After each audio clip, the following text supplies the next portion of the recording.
processes that tapped into the people who are most affected by the policies that we design and ensure that they have a front row seat when it comes to development of this.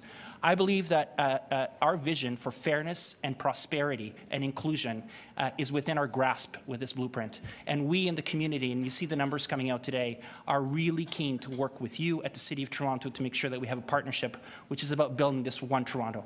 So thank you very much for this opportunity. Thank you very much, Mr. Barada. Are there questions of Mr. Barada from Councillor Pasternak?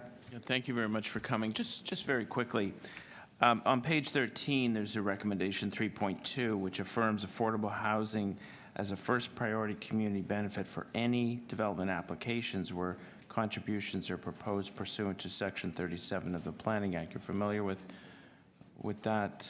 Familiar with those, with that recommendation, yes. Do you think that could put at risk the ability of a local councillor and local community groups to enhance their playgrounds, parks, and community centres? I think that's an important question, and I think it's the important question to ask at this stage when we're moving from the interim strategy to the implementation strategy. And I believe that the plan now is to take into consideration some of those sensitivities and to be able to make sure that we get to an outcome that works for everybody, and we're certainly committed to being part of that conversation. Thanks very much. Thank you, Councillor Pasternak, and thank you, Mr. Barada. Any other questions of Mr. Barada? All right. Thank you again for being here and for all the work that the United Way continues to do in our community. We appreciate it. Thank you, Mayor and Executive. John Cartwright, Toronto and York Region Labour Council. Mr. Cartwright, there he is. Good morning. Good morning. As the previous speaker, I also want to congratulate the Mayor for taking a lead role on this key issue, Deputy Mayor McConnell and many others who've supported the work, and staff. I have to say that this is an excellent comprehensive look at the issue of poverty reduction.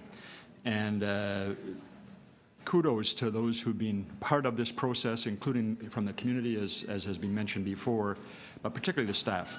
Many cities across the world right now are grappling with this issue of poverty reduction, and there are plans being brought forward to dozens and dozens of cities across the world because the economic system is leaving far too many of our neighbours behind.